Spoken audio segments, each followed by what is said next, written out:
तो बिहार में चुनाव का शोर है और सभी दलों का अपना अपना जोर है। एक तरफ एनडीए, दूसरी तरफ महागठबंधन, लेकिन उन सब के बीच में एक चेहरा लगातार सुर्खियों में है। वो न सिर्फ राजनीति के जानकार हैं, बल्कि राजनीति के रणनीतिकार हैं। कई राजनीतिक दलों को उन्होंने जीत का मंत्र दिया, चुनावी दांवपेच सिखाया और अब खुद अपनी पार्टी के साथ चुनावी मैदान में ताल ठोक रहे हैं।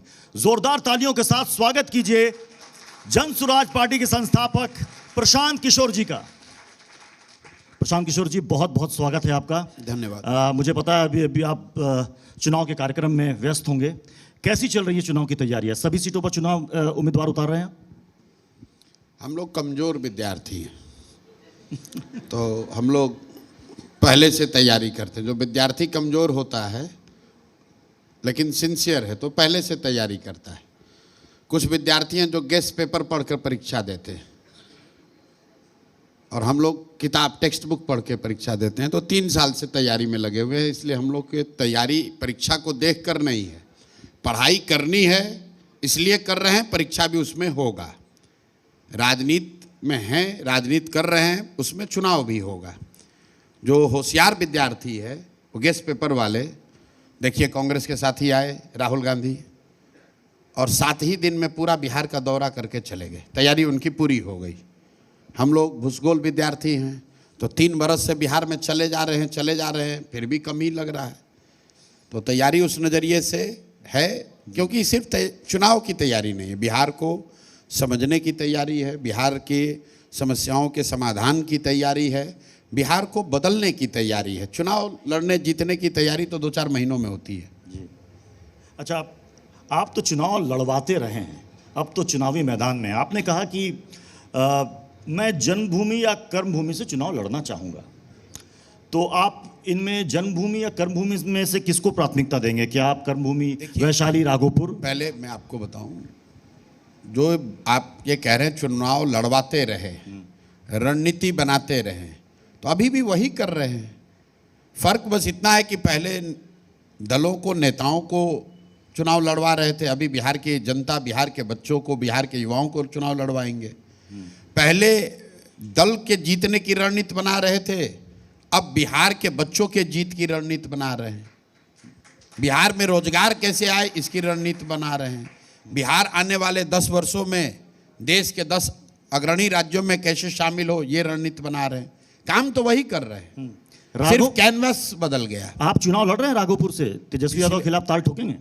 कोई दिक्कत है, पार्टी जहां से तय कर देगी वहां से चुनाव लड़ेंगे। और मैं दूसरों को भी कहता हूं, वही बात यहां दोहरा देता हूं कि चुनाव आदमी को 2 ही जगह से लड़ने के बारे में सोचना चाहिए। या तो अपनी जन्मभूमि से लड़िए या कर्मभूमि से लड़िए। तो जन्मभूमि के हिसाब से मेरा क्षेत्र करघर हुआ, लेकिन अगर कर्म भूमि से लड़ना है तो पूरे बिहार में ही मैं काम कर रहा हूं, किसी एक जिले, किसी एक क्षेत्र में तो काम कर नहीं रहा हूं। तो जहां से पार्टी तय कर देगी बिहार में, वहां से चुनाव लड़ेंगे। आपने कहा था कि चूंकि नीतीश कुमार चुनाव नहीं लड़ते, अगर वो चुनाव लड़ते तो मैं उनके खिलाफ लड़ जाता। बिल्कुल, अच्छा लगता है। आप तेजस्वी यादव के खिलाफ चुनावी ताल ठोकने को तैयार हैं, आज आप कह रहे हैं? बिल्कुल, पार्टी तय करी तो किसी के खिलाफ लड़ने को तैयार है।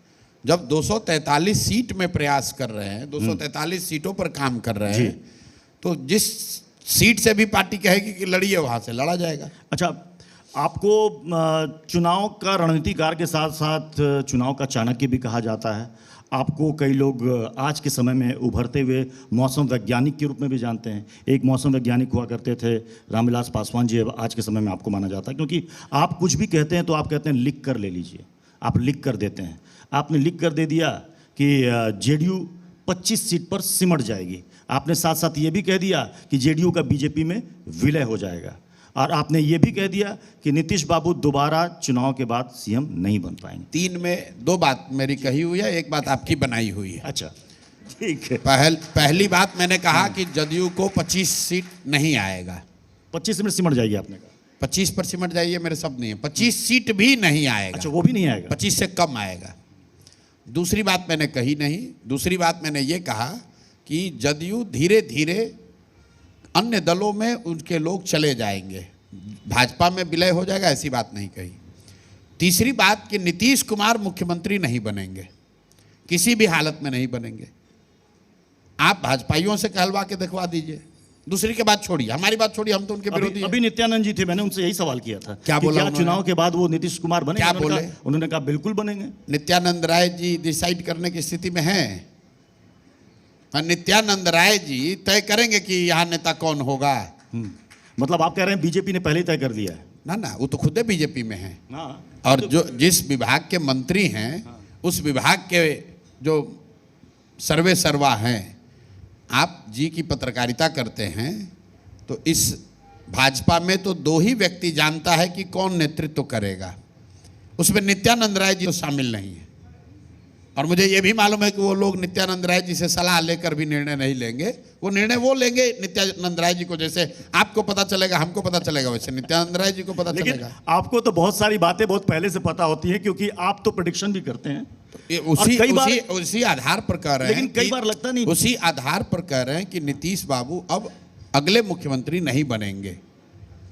ठीक है, आप कह रहे हैं अगले सवाल ही नहीं है। सवाल ही नहीं। एक तो एनडीए जीत कर नहीं आ रहा है। ओके, दूसरा, अगर गलती से हाइपोथेटिकली मान लीजिए कि आ भी जाएं, तो भी भाजपा अब आगे नीतीश कुमार को चेहरा बनाएगी, ऐसा मुझे लगता नहीं। अच्छा मुझे आप बताइए, आप चूंकि कह रहे हैं कि 25 सीट भी नहीं आएगी जेडीयू को, तो बीजेपी को कितनी सीट आ रही है, कांग्रेस को कितनी सीट आ रही है? ये मुझे इसका अंदाजा नहीं है। ये मुझे इसका अंदाजा नहीं। हम बात वही बोलते हैं जो हमारी समझ है। आरजेडी को पिछली बार से कम सीट आएगी। पिछली बार से कम सीट आएगी। इंडिया गठबंधन को पिछली बार से कम सीट आएगी। और आपकी जन स्वराज पार्टी को? ये मैंने पहले बताया, अर्श पे या फर्श पे। अर्श पे या फर्श पे? जी। या तो सीधे रॉकेट बन जाएंगे या तो फिर नीचे। फर्श का मतलब 10 के नीचे। हाँ। अर्श का मतलब 150 के ऊपर। 150 के ऊपर? यस। क्या बात है। अब आपने कहा नंबर बताइए, बता रहे हैं। नहीं, चूंकि हमने इसको नोट कर लिया। आज प्रशांत किशोर जी ने 150 से ऊपर, अगर आएंगे तो 150 से ऊपर। पूरी बात सुन लीजिए। जी बोलिए। अर्श पे या फर्श पे, या तो 10 से कम या 150 से ऊपर। अच्छा, कई बार लिखी हुई बातें भी गलत हो जाती हैं। अब एक उदाहरण अरविंद केजरीवाल जी का है, उन्होंने भी एक इंटरव्यू में लिख के दिया था, लेकिन नतीजा देख लीजिए क्या हुआ। पहली बात तो ये भी आपकी सोच है कि हम लिख कर देते हैं। हम लिख कर नहीं देते हैं। बंगाल में आप जैसे ही किसी पत्रकार को कैमरे पर कहा था कि भाजपा को 100 नहीं आएगा, वो सही था, बिल्कुल सही था। सही था ना? बिल्कुल सही था। तो यहाँ पर भी सही होगा। अब 2 महीना इंतजार कर लीजिए। हाँ। लेकिन लोकसभा चुनाव में आपने कहा था कि बीजेपी को लगभग उतनी सीटें आएंगी, लेकिन या फिर कम से कम 270 सीटें आएंगी। बीजेपी तो 240 में सिमट गई। नहीं, 300 कहा था, 240 आया। 240 में सिमट गई। बिल्कुल तो मेरी गलती है। गलती आप मानते हैं? ये अच्छी बात है, ये अच्छी बात है। आप ये बात मान रहे हैं कि कई बार आपके अनुमान जो हैं वो गलत हो जाते हैं। हम GTV थोड़े ही हैं जो कि इस्लामाबाद को भारत में मिला दें और उसके बाद फिर आकर कहें कि नहीं, हमसे बढ़िया चैनल कोई नहीं है। अच्छा ये बताइए, हम GTV नहीं हैं। जो बोले हैं उस पर कायम हैं। भगवान तो है नहीं। जो सही है वो सही है, जो गलत है वो गलत है। ठीक है। अच्छा, एनडीए और महागठबंधन, मान लीजिए कल को ऐसी सूरत बनती है कि त्रिशंकु स्थिति पैदा हो गई और सबको प्रशांत किशोर के जन स्वराज पार्टी के समर्थन की आवश्यकता पड़ी, आप किस तरफ जाना चाहेंगे? कहीं नहीं जाना चाहेंगे। बिहार की जनता के साथ रहेंगे।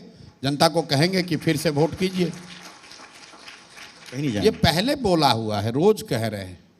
कहीं नहीं जाएंगे? बिल्कुल सवाल ही नहीं। कहाँ जाएंगे? हमको पक्ष विपक्ष की राजनीति में कोई इंटरेस्ट ही नहीं है।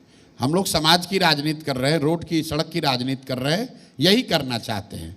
जीत कर आएंगे, व्यवस्था परिवर्तन का मैंडेट अगर मिलेगा तो वो करेंगे, नहीं मिलेगा तो उस दिशा में काम करते रहेंगे जो पिछले 3-4 साल से कर रहे हैं। नीतीश और तेजस्वी के बीच में अगर आपको चुनना हो, किसे चुनेंगे? किसी भी दिन नीतीश कुमार को, किसी भी दिन नीतीश कुमार को चुनेंगे। तेजस्वी और नीतीश में क्या कंपैरिजन है? कोई कंपैरिजन नहीं। कोई कंपैरिजन नहीं है, कोई सवाल ही नहीं। हम राजनीति में विरोध का मतलब हम अंधभक्ति किसी की नहीं करते। नीतीश कुमार की चाहे जितनी कमी हो, आप तेजस्वी यादव से कैसे तुलना कर सकते हैं? अच्छा, आपने नीतीश कुमार से जो लोगों की अपेक्षा थी उस तरह का शुरुआत हुई, लेकिन उस तरह का विकास नहीं मिला। नीतीश कुमार ने व्यक्तिगत तौर पर बिहार को लूटा नहीं है, बिहार को बर्बाद नहीं किया है। तेजस्वी यादव जैसे लोग, इन लोगों ने बिहार को बर्बाद किया है। दोनों का कंपैरिजन कैसे हो सकता है? नीतीश कुमार जो आज कर रहे हैं या कर सकते थे, कर सकते हैं, वो नहीं कर रहे हैं। बिहार और बेहतर होना चाहिए। इसका मतलब ये नहीं है कि नीतीश कुमार की तुलना तेजस्वी यादव से करने लगिएगा। अच्छा, ये तेजस्वी यादव ने कहा कि नीतीश कुमार की पार्टी में कुछ लोग ऐसे हैं, उनके करीबी लोग, उनको उन्होंने कहा भूंजा पार्टी वाले लोग, ये नहीं चाहते कि नीतीश कुमार के बेटे निशांत कुमार राजनीति में आएं और आगे बढ़ें। देखिए, ऐसा है कि तेजस्वी यादव जैसे लोग तो यही चाहेंगे कि हर नेता अपने बेटा को राजनीति में लाए, क्योंकि इसके आगे क्या कोई राजनीतिक समझ उनको ना है, ना वो किसी को होने देना चाहते हैं। और दूसरा, वो उनको ये भी हो जाएगा कि भाई हम अकेले नहीं, हमारे ही बाबूजी खाली हमको नहीं लाए हैं, नीतीश कुमार भी अपने बेटे को लाए हैं। ये लोग क्या तर्क देता है? जब आप इनसे परिवारवाद के बारे में सवाल पूछते हैं तो ये अपनी बात नहीं कहते हैं, ये बताते हैं हम ही नहीं है, दूसरे नेता के लड़के भी आए। तो ये चाहते होंगे कि भाई नीतीश कुमार के दामन पर एक ये जो परिवारवाद वाला मामला बचा हुआ है, ये भी उनका लड़का आ जाए, ताकि तेजस्वी यादव को ये कहने को हो जाए कि भैया जैसे हमारे बाबूजी हमको लेकर आए, वैसे नीतीश कुमार भी अपने बेटे को लेकर आए। वो तो कहते उसके पीछे कोई, वो कहते हैं इंजीनियर का बेटा इंजीनियर, डॉक्टर का बेटा डॉक्टर, तो नेता का बेटा नेता क्यों नहीं बन सकता? तो ठीक है, तो उस हिसाब से चुनती है, उस हिसाब से तो गावस्कर का लड़का क्रिकेटर होना चाहिए, उस हिसाब से तो तेंदुलकर का लड़का ही होना चाहिए, विराट कोहली का लड़का ही होना चाहिए। तो आप बताइए कि अगर गावस्कर का लड़का ही क्रिकेट खेलता तो तेंदुलकर कहाँ से आते? और अगर तेंदुलकर का ही लड़का क्रिकेट खेलेगा तो विराट कोहली कैसे आते? विराट कोहली का ही लड़का अगर खेलेगा तो सूर्य कुमार यादव कहाँ से आएंगे? शुभमन गिल कहाँ से आएंगे? तो तेजस्वी यादव की जो इतनी समझ है उतना ही ना बताएंगे। अच्छा, ये एक बयान है आपका, आपने कहा कि मुस्लिम समाज के लोग आज तक लालटेन का तेल बलकन जलते रहे हैं और इन सबको बीजेपी का डर दिखाया जाता है, आप सिर्फ इस्तेमाल हो रहे हो। बिल्कुल सही बात है, फिर से दोहरा देते हैं। मुसलमानों को हम ये कैमरे पर कहते हैं, सभाओं में कहते हैं कि आपके इस्लाम में आपको ये बताया गया है कि आपको इस धरती पर, इस यूनिवर्स में सिर्फ अल्लाह का डर होना चाहिए। लेकिन आपको ये जो नेता हैं ये आकर अल्लाह का डर नहीं दिखाते हैं, सही गलत की बात नहीं करते हैं, वो आपको भाजपा का डर दिखाते हैं। तो जन सुराज वो दल है जो कह रहा है कि मुसलमानों को अल्लाह से डरना चाहिए, भाजपा से नहीं डरना चाहिए। भाजपा क्या डराएगी मुसलमानों को? मुसलमान अपने पैर पर खड़ा रहेगा, अपनी ताकत से खड़ा रहेगा, तो 20 करोड़ मुसलमान को भाजपा डरा देगी। तो यही बात बता रहे हैं मुसलमानों को कि आप डर के किसी का किरासन तेल मत बनिए, क्योंकि अगर किरासन तेल बनिएगा तो किरासन तेल की प्रवृत्ति क्या है? वो तो जलता है, उसको तो आप हम नहीं देखते हैं। रोशनी वहाँ होती है जहाँ लालटेन रखा जाता है। तो मुसलमान बेचारा वो किरासन तेल है जो लालटेन में किरासन तेल बनकर जल रहा है, रोशनी लालू यादव के घर पर हो रही है। यही बात बता रहे हैं। तो क्या मुसलमानों के साथ ये सिर्फ आरजेडी कर रही है, बाकी पार्टियां भी कर रही हैं?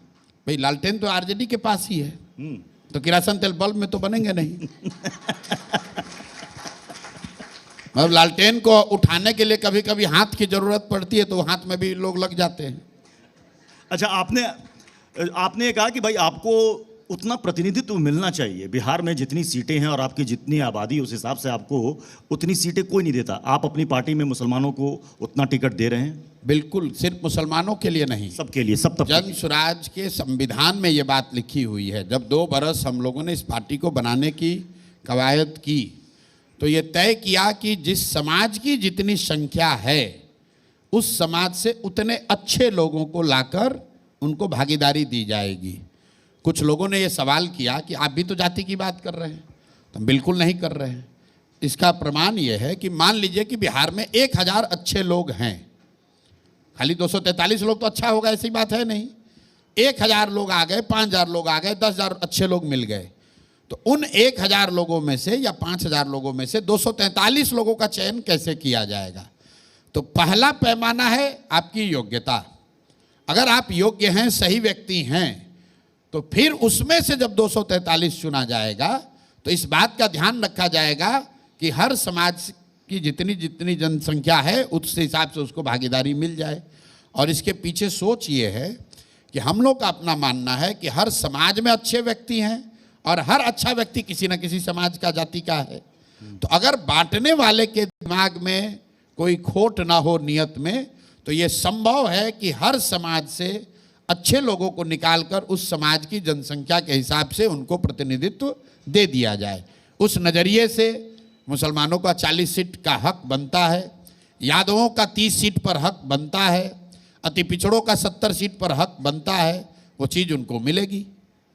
अच्छा, ये एनडीए और महागठबंधन की जब हम बात कर रहे हैं तो महागठबंधन की तरफ से ये कहा जा रहा है बार बार, आपने भी सुना होगा कि पीके का तो प्लांट किया गया है। ये आरोप लग रहा है कि आप बीजेपी की बी टीम है, आप दरअसल में यहाँ पर वोट काटने के लिए आए हैं। आप दिन भर यहाँ इंटरव्यू में रहिएगा, बीजेपी वालों से पूछिएगा कि भाई आप लोग पीके को प्लांट किए हैं कि नहीं। वो कहेंगे कि कांग्रेस वालों ने इनको प्लांट किया है। कांग्रेस वाले, राजद वाले कहेंगे। होता ये है कि इन लोगों को जब जिस समय इनको लगता है कि ये हमारा वोट काट रहा है तो बताता है कि दूसरे का बी टीम है। तो मान लीजिए कि लंबे समय तक महागठबंधन को ये लगा कि इनके आने से मुस्लिम वोट कट सकता है, तो उन्होंने हमको बीजेपी का बी टीम बताया। अभी उनको लग रहा है कि तो सारा भाजपा और एनडीए का वोट कट रहा है, अब वो चुप हो गए। अब भाजपा वाले चिल्ला रहे हैं, अरे भाई ये तो कांग्रेस के बी टीम है। हम लोगों ने कहा कि भाई हम लोग वोट कटवा पार्टी हैं, वोट काट रहे हैं, दोनों ओर का वोट काट रहे हैं, और इतना वोट काट रहे हैं कि दोनों कट के साफ हो जाएगा। अच्छा, आपने लोग समझते हैं कि बहुत बड़ा तीर मार लिया, कह दिया अरे ये वोट कटवा पार्टी है। अरे भाई, वोट कटवा का डेफिनेशन क्या है? ये कहाँ लिखा हुआ है कि वोट कटवा आपका 2% वोट काटेगा? 20% आपका भी काटा, 20% दूसरे का भी काटा, आप कहानी आपकी कट गई, खत्म हो गई।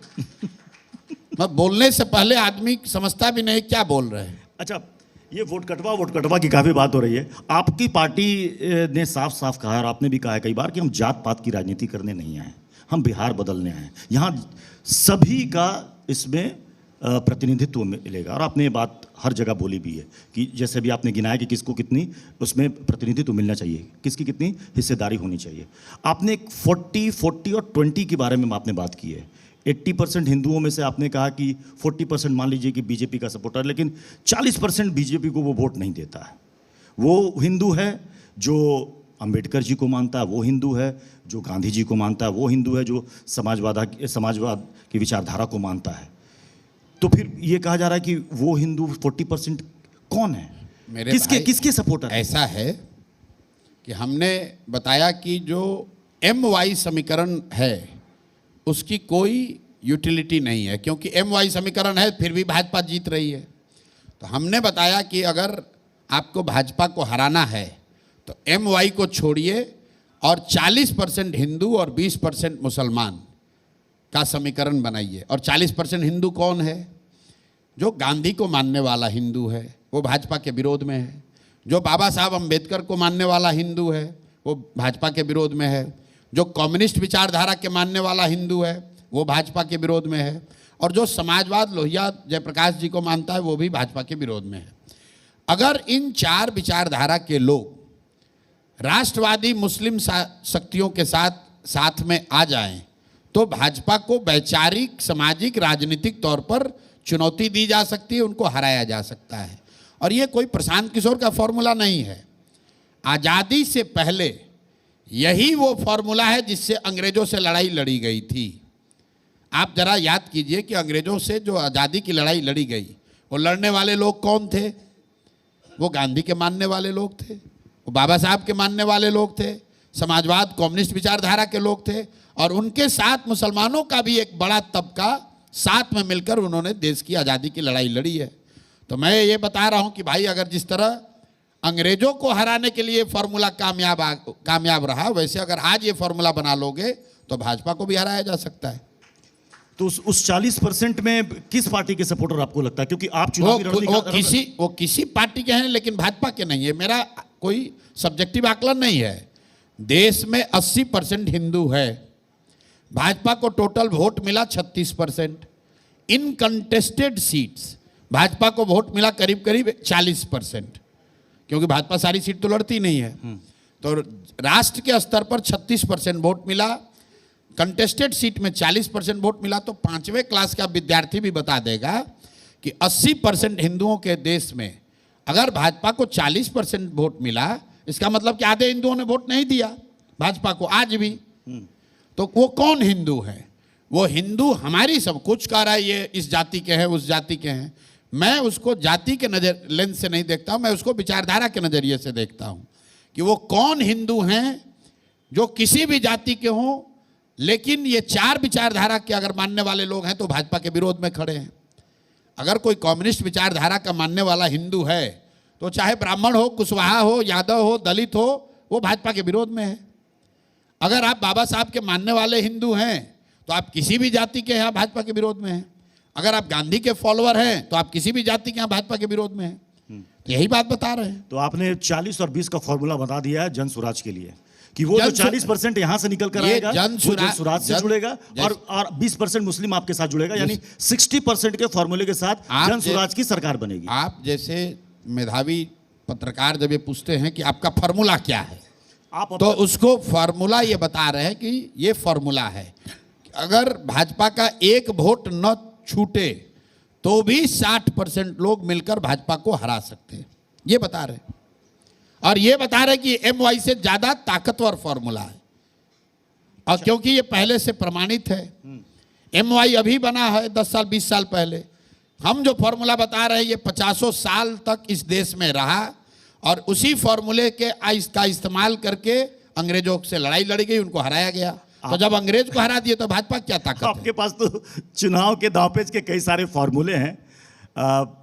आपने कई पार्टियों के साथ काम किया है, नेशनल पार्टियों के साथ भी काम किया है, रीजनल पार्टियों के साथ भी काम किया है। आपके मुताबिक अगर मैं आपसे पूछूं कि आप तो चुनावी रणनीतिकार हैं ही, लेकिन इन नेताओं में सबसे अच्छा चुनावी रणनीतिकार या मंझा हुआ नेता कौन है? मैं नरेंद्र मोदी की बात करता हूं, मैं ममता दीदी की बात करता हूं, नीतीश कुमार की बात करता हूं। कौन सबसे बड़ा चुनावी रणनीतिकार है? भाई ऐसा है कि वो नेता हैं, वो चुनावी रणनीतिकार तो है नहीं। कितनी समझ है? भाई समझ नहीं है तो कैसे मुख्यमंत्री प्रधानमंत्री हैं तो उनको समझ कैसे नारा, नहीं कैंपेन सब कुछ तो आप डिसाइड करते बिल्कुल थे, नहीं, स्ट्रेटेजी भी आप डिसाइड करते थे। ऐसी बात है। हमारे जुड़ने से पहले नरेंद्र मोदी बहुत बड़े लीडर थे। ऐसा तो है नहीं कि हम जाके नरेंद्र मोदी को पैदा किए हैं। हमारे जुड़ने से पहले ममता बनर्जी बहुत बड़ी लीडर थी। हमने एक चुनाव में उनके साथ कंधा लगाया। हमने ममता बनर्जी को बनाया नहीं है, हमने नरेंद्र मोदी को बनाया नहीं है। एक समय कालखंड में जिस समय उन्होंने ये तय किया कि उनको हमारी कुछ मदद की ज़रूरत है, उस समय उनके साथ लगकर कुछ काम किया। उनका जो व्यक्तित्व है, उनकी जो लीडरशिप है, उनकी जो पार्टी है, उनकी जो लोकप्रियता है, उनका जो काम है, वो उनका अपना है, वो प्रशांत किशोर का नहीं है। मैं फिर भी तीनों में अगर पूछूं कि सबसे अच्छी समझ किसकी है? कैसे बताइएगा? सबसे अच्छी समझ कैसे बताइएगा? प्रधानमंत्री नरेंद्र मोदी, एक सीजन नेता ममता दीदी, नीतीश कुमार। ये हमारे पे स्केल से ऊपर का सवाल है। हम वही बात बोलते हैं जो हमको समझ हो। अब आप पूछिएगा कि नरेंद्र मोदी और डोनाल्ड ट्रंप में कौन ज्यादा समझदार है? नहीं, वो तो मैं सवाल ही नहीं पूछ रहा। नहीं, आप लोग चलाते हैं टीवी पर, दुनिया के सबसे लोकप्रिय नेता मोदी जी। आप अमेरिका के आदमी से जाकर पूछे हैं? अरे भाई, भारत की जनसंख्या ज्यादा है तो ज्यादा दिखेगी, और आप लोग उसको चला रहे हैं। मोदी की अप्रूवल रेटिंग 60%। अफ्रीका में बहुत लोग डिक्टेटर है जिसका अप्रूवल रेटिंग है 95%। अब चलिए अफ्रीका के बहुत देशों का नाम आपको बताते हैं जहां 20-20 साल से लोग हैं, उनका अप्रूवल रेटिंग है 95%। लोग लिखता है, आप ही लोग चलाते हैं, हम लोग पढ़ते हैं। भाई मोदी जी दुनिया के सबसे बड़े लीडर है। अब दुनिया का तो कोई लीडर का पोल तो हुआ नहीं है, ये आपकी मर्जी है। वो ममता बनर्जी बंगाल की लीडर है, उनकी तुलना आप तमिलनाडु के लीडर से कीजिएगा कि दोनों में अच्छा कौन है, ये तो कैसे पता चलेगा? नहीं पता चल सकता। अच्छा, ये नारा आप ही का दिया हुआ था, बिहार में बहार है, नीतीश कुमार है। देखिए ना, आप जिसके साथ भी काम करते हैं अल्टीमेटली हम लोग सुझाव देते हैं। नारा, कैंपेन, वो सब कुछ पार्टी और पार्टी के लीडर्स का है, और ये हम कोई हम्बल बनने के लिए नहीं कह रहे। मान लिया हमने 4 सुझाव दिया, लेकिन पार्टी ने एडॉप्ट तो वही किया होगा जो उसके लीडर ने अप्रूव किया। तो नारा आपने लिखा कि नहीं लिखा, किसने लिखा, अल्टीमेटली वो सब पार्टी के लीडर आपका दिया हुआ नहीं था। दिया हुआ क्या होता है? मतलब आपने सुझाया होगा ना? सुझाया, आपके सुझाने से तो कुछ होता नहीं है। जो कुछ भी है वो उस पार्टी का है, उस लीडर का है, मेरा कुछ नहीं। तो आप तो रणनीतिकार हैं और आप इस बात को भी नहीं मान रहे हैं कि आपने सुझाया। आप अपने लिए भी कोई शानदार बढ़िया सा नारा लिख सकते हैं आप अपने लिए। अपने लिए, प्रशांत किशोर के लिए भी? नहीं, जरूरत नहीं उसकी। उसकी ज़रूरत नहीं है, मतलब बाकी नेताओं को ज़रूरत है उस नारे की, लेकिन प्रशांत किशोर को उसकी ज़रूरत नहीं है। कोई जरूरत नहीं, हमने कोई नारा लिखा नहीं है। अच्छा, अभी वोटर अधिकार यात्रा हुई जिसमें कांग्रेस, आरजेडी, महागठबंधन के सभी नेता, और उन्होंने जो घूम करके 130 किलोमीटर, उन्होंने कहा कि ये जो जन समर्थन दिख रहा है लोगों का, ये बता रहा है कि बिहार में सरकार बदलने वाली है। मैं कांग्रेस के बारे में आपसे पूछना चाहता हूँ, कांग्रेस का आपको बिहार में क्या भविष्य नजर आता है? क्योंकि यहाँ पर दो नेशनल पार्टियां हैं, बीजेपी और कांग्रेस, दोनों छोटे भाई की भूमिका में ही है। कांग्रेस का कोई भविष्य यहाँ बिहार में कम से कम हमको नहीं दिखता है, क्योंकि कांग्रेस ने स्वयं से ये तय कर लिया है कि हमारा भविष्य लालटेन के भविष्य से जुड़ा हुआ है। तो जब तक लालटेन जलता रहेगा तो उसमें कांग्रेस की थोड़ी बड़ी भूमिका रहेगी, लालटेन बुझेगा तो कांग्रेस का भी कहानी खत्म। लालटेन है तो हाथ से उसको उठाकर ढोने वाले की जरूरत है, लालटेन नहीं रहेगा तो हाथ की कोई भूमिका नहीं। तो राहुल गांधी ने जो इतनी मेहनत की, उसका कोई कांग्रेस को फल नहीं मिलेगा। अब मेहनत का क्या डेफिनेशन है तो आप ही बताइएगा। जैसे भी आप 13 दिन बिहार में गाड़ी पर बैठकर घूमना अगर मेहनत है तो मुझे लग रहा है कि बिहार का हर दूसरा युवा उससे ज़्यादा मेहनत डेली कर रहा है। आप लोग भी इतना एलिटिज्म है कि अगर बिहार का कोई लड़का 13 महीना पैदल चल दे, आपको उसकी खबर नहीं है। अब राहुल गांधी आए हैं, 13 दिन गाड़ी पर चल दिए, तो सारे बिहारियों को एहसानमंद होकर, नतमस्तक होकर मानना चाहिए कि भाई इतने बड़े आदमी कम से कम बिहार में चरण तो लेकर आए, हम लोग उनके अनुग्रहित हो गए उनसे। आप उसको मेहनत बताते हैं। आप भी तो मेहनत कर रहे हैं, आप भी तो मेहनत कर रहे हैं, आप भी यात्राएं कर रहे हैं, फिर आपकी एक यात्रा निकलने वाली है। मैंने आपको क्या कहा? सितंबर महीने में आपकी फिर एक यात्रा है, एक लंबी यात्रा है। ये हमने शुरुआत में कही, हम लोग कमजोर विद्यार्थी हैं और मेहनत करने में यकीन रखते हैं। जो बहुत होशियार विद्यार्थी होता है वो सोचता है हम लास्ट में परीक्षा में आएंगे, 5 दिन पढ़ेंगे और नंबर ले आएंगे।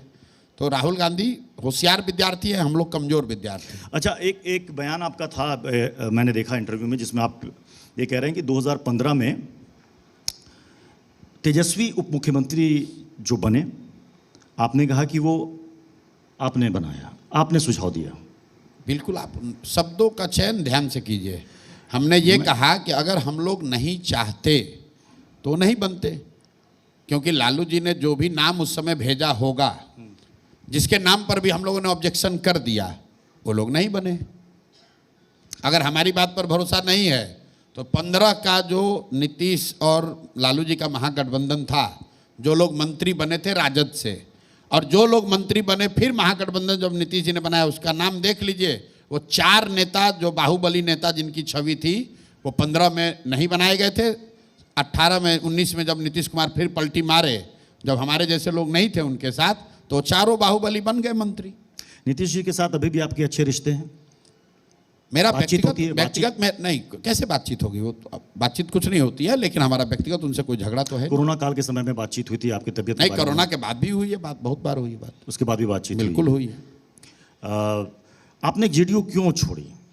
जदयू इसलिए है, लेकिन लोग जानना चाहते हैं कि जदयू इसलिए छोड़ दिया कि दल में रहते हुए दल की बैठक में 2 बार ये निर्णय लिया गया था कि सीए एनआरसी के मामले पर हम लोग भाजपा का मदद नहीं करेंगे, उनके साथ नहीं खड़े होंगे। और 1 बार नहीं 2 बार दल की बैठक हुई। हम उस समय नीतीश जी के साथ ही थे। नीतीश जी का ही ये प्रस्ताव था, उसको हम सब ने पारित किया। फिर जब सीए एनआरसी का बिल आया संसद में, तो हम लोग को, मुझे पता चला कि हम तो संसद में है नहीं, कि दल ने उसके पक्ष में मतदान कर दिया। तो मैं अपनी बात कहने से डरने वाले लोगों में से नहीं हूँ। तो मैंने नीतीश जी को पूछा कि अरे, जब हम लोगों ने मिलकर तय किया था कि सीए एनआरसी के विरोध में हम लोग हैं, तो काहे आप ये वोट करा दिए वहाँ पर उनके पक्ष में? तो उन्होंने मुझे जो कहा कि मैं दौरे पर था, लगता है वहाँ इन लोगों ने, वहाँ भाजपा वालों से बात करके इन्होंने वोट कर दिया है, ऐसा कीजिए आप बोल दीजिए कि बिहार में हम लोग इसको लागू नहीं करेंगे। तो मुझे ये बात मंजूर नहीं थी, क्योंकि मैं भी दल में हूँ, तो मुझे मालूम है कि जदयू के लोग वोट कर ही नहीं सकते हैं जब तक नीतीश कुमार ने हाँ ना कहा हो। तो मैंने उसका विरोध किया उनको कि ये सही बात नहीं है, इसलिए दल छोड़ के हट गए। आप तो हर चुनावी चाल को समझते हैं, हर गतिविधि को आप समझते हैं और बारीकी से समझते हैं। नहीं, ऐसी बात नीतीश जी नहीं समझते हैं, ठीक है, कोई बात ये कोई जरूरी नहीं है कि हर बात समझ जी। में आए। नीतीश जी ने एक तस्वीर आई सामने जिसमें नीतीश जी को टोपी पहनाई जा रही थी, मुस्लिम टोपी, उन्होंने नहीं पहना। कई लोगों ने कमेंट करना शुरू कर दिया कि देख लीजिए अब नीतीश जी तो बिल्कुल बीजेपी के चंगुल में आ गए, क्या हो गया आखिर नीतीश जी को, क्यों इतना परहेज कर रहे हैं, क्यों ऐसा? चंगुल में आने और नहीं आने की बात नहीं है, भाजपा के साथ में है तो भाजपा के चाल चरित्र चेहरा से ही प्रभावित रहेंगे, वो एक बात है। दूसरा, मुझे लगता है कि मैंने देखा नहीं है वीडियो, लेकिन अगर ऐसा हुआ हो तो नीतीश कुमार जी की अभी जो हरकतें हैं उसको कई बार आप रैशनलाइज नहीं कर सकते कि वो ऐसा क्यों कर रहे हैं। अब राष्ट्रगान बज रहा है, ताली बजाने लगे, आपके पिताजी के श्रद्धांजलि में गए और आप ही को माला पहना दिया, कोई अफसर आया उसके सर पर गमला रख दिया, तो उसमें तो कोई भाजपा का प्रभाव नहीं है, उसमें तो हिंदू मुस्लिम नहीं है, तो संभव है कि टोपी रखा होगा, उनको थोड़ी उकटाहट हुई होगी, रख दिया होगा। अभी गए थे वो सीतामढ़ी में मंदिर के जो पूजा हुआ वहाँ पर, तो वहाँ पर मैंने देखा वीडियो में कि उनको बैठने के लिए कहा जा रहा था, नहीं बैठ पा रहे थे, तो 2 बार कोशिश किए फिर भी नहीं बैठ पाए, फिर एक कुर्सी लाई गई फिर बैठे। तो अभी उनकी जो शारीरिक मानसिक स्थिति है उसमें उनकी जो भाव भंगिमाएँ हैं, जो स्टेटमेंट देते हैं, कुछ बोलते हैं, उसका कोई बहुत ज़्यादा मतलब निकाल कर नीतीश कुमार की पर्सनालिटी या राजनीतिक सोच को डिफाइन करना मुझे लगता है कि बहुत समझदारी का काम नहीं होगा। आप उनकी सेहत की बात कर रहे हैं और सेहत को लेकर कई लोग चिंतित भी हैं, तो ये जो तेजस्वी यादव कहते हैं कि कुछ लोग इसका फ़ायदा उठा रहे हैं, उनके लिए ये सेहत उनके लिए अवसर के रूप में आ गया है। अब वो जेडीयू को दरअसल में हाईजैक कर चुके हैं। तेजस्वी यादव ने भी फायदा उठाया था, अभी जब उप मुख्यमंत्री बन गए थे तो भी यही फायदा उठा रहे थे, क्योंकि नीतीश बाबू जो 14-15 में जो नीतीश बाबू थे वो अब तो रहे नहीं, शारीरिक मानसिक तौर पर उतने मजबूत है नहीं, तो जब वो अपने स्वस्थ थे, सक्षम थे, तो मोदी जी भी उनका फायदा नहीं उठा पाए, तेजस्वी यादव भी फायदा नहीं उठा पाए। और आज जब वो कमज़ोर हो गए हैं तो मोदी जी और तेजस्वी की तो छोड़िए, उनके अगल बगल के चंगू मंगू अफसर और छोटे मोटे नेता भी उनका फ़ायदा उठा रहे हैं। अच्छा प्रशांत किशोर जी, आप 243 सीटों पर अपने उम्मीदवार उतारे हैं, सभी वर्ग के सभी तबके के लोगों को आप उम्मीदवारी देंगे। मान लीजिए, थोड़ा सा हाइपोथेटिकल क्वेश्चन मैं कर रहा हूं, आपकी सरकार बन गई, एक नया इतिहास बिहार में रच गया कि नई पार्टी आई और उसने बिल्कुल देश में इतिहास आप रच देंगे। बिहार में जन स्वराज का जीतना मतलब एक इतिहास कम से कम पोस्ट मंडल एरा में हिंदी हार्टलैंड की सबसे बड़ी घटना है। आपको अगर मैं पूछूं कि बिहार के सामने में 5 नहीं सिर्फ 3 मंत्र, क्योंकि बिहार में जब जब बात होती है तो बेरोजगारी, क्राइम की बात होती है, इस पर आप सबसे पहले 3 क्या वो स्टेप लेंगे कि कायाकल्प हो जाए? आपने कहा कि सुधारने के लिए ज़्यादा समय लेने की जरूरत नहीं है। नहीं, ये मैंने नहीं कहा, मैं तो उल्टी बात कहता हूँ। बिहार को सुधारने में तो बहुत समय लगेगा, लेकिन अगर जन स्वराज की व्यवस्था बनी तो जो हफ्तों में या 1 महीने के अंदर जो काम हो जाएगा, उसमें सबसे पहला काम होगा कि जो ये फर्जी शराबबंदी का कानून है इसको हटा दिया जाएगा। पहला काम ये होगा, शराबबंदी हटा दिया जाए, फर्जी शराबबंदी के कानून को हटा दिया जाएगा। ओके। दूसरा काम, बिहार में जितने भी वृद्ध लोग हैं, 60 वर्ष से ज़्यादा उम्र के लोग हैं, जो दिव्यांग हैं, विधवाएं हैं, उनको 2000 रुपया मासिक पेंशन की व्यवस्था 2-3 दिन के अंदर बहाल कर दी जाएगी।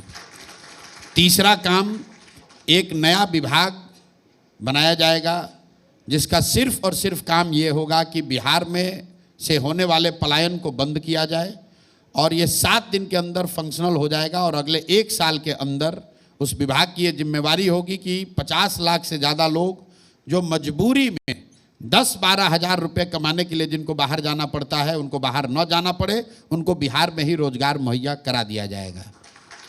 चौथा काम, बिहार के 550 प्रखंडों में हर प्रखंड से एक विद्यालय को चिन्हित कर लिया जाएगा जिसको नेतरहाट के स्तर के विद्यालय के तौर पर अपग्रेड किया जाएगा, और हर परिवार को ये सुविधा दे दी जाएगी कि जब तक आपके इलाके में ये विद्यालय नहीं बन रहे तब तक आप अपने बच्चे को प्राइवेट स्कूल में पढ़ा सकते हैं, उसका फीस सरकार भरने लगेगी।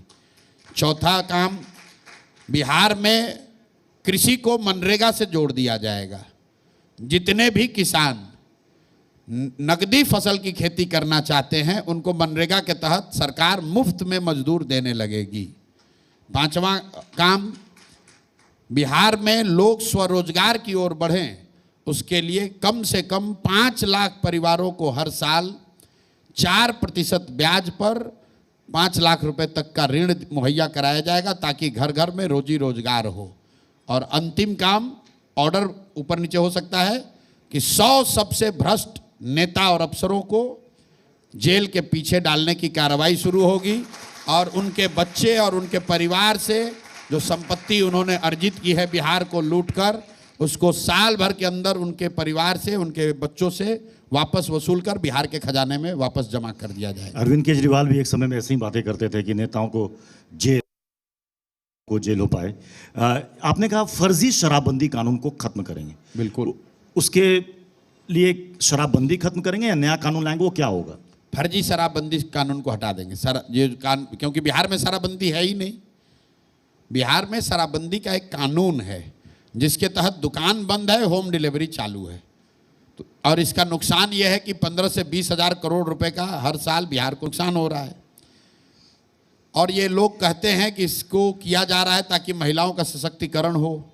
तो भाई, बिहार में ये फर्जी शराबबंदी कानून के आने के बाद 8.5 लाख परिवारों पर केस हुआ, 6.25 लाख परिवार केस में कॉग्निजेंस लिया गया, और आज भी 1.25 लाख से ज़्यादा गरीब परिवार के लोग, जिसमें ज़्यादातर सामाजिक न्याय के परिभाषा से देखिएगा तो दलित, वंचित, पिछड़ा, मुस्लिम लोग आज भी जेलों में हैं।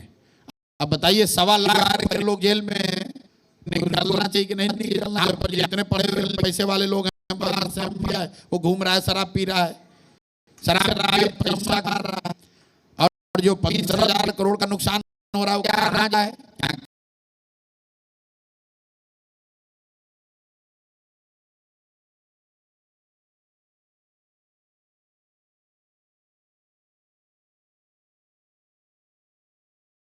पास जा रहा है, शराब माफिया के पास जा रहा है, तो चीज रुक जाएगी। चलिए, बहुत बहुत शुक्रिया प्रशांत किशोर जी हमारे साथ धन्यवाद। जुड़ने के लिए और अपना कीमती वक्त देने के लिए, और सभी सवालों का बहुत ही शानदार तरीके से जवाब देने के लिए बहुत बहुत धन्यवाद। बहुत बहुत शुक्रिया प्रशांत किशोर जी। मैं चाहूँगा कि आप मंच पर इस वक्त हमारे साथ मौजूद रहें, और मैं जी मीडिया के CEO करण अभिषेक सिंह सर को मंच पर बुलाना चाहूँगा कि प्रशांत किशोर जी को मोमेंटो देकर उनको सम्मानित करें। आप सबसे गुजारिश है कि आप सब बैठे रहें, अपने स्थान ग्रहण करें, सब बैठे रहें प्लीज़। तो प्रशांत किशोर जी आए और देश के सबसे बड़े चुनावी रणनीतिकार माने जाते हैं, लेकिन इस बार उनकी भूमिका सीधे तौर पर चुनाव में है कि चुनाव में वो किस तरह की भूमिका निभा रहे हैं, और इस बार सत्ता पक्ष को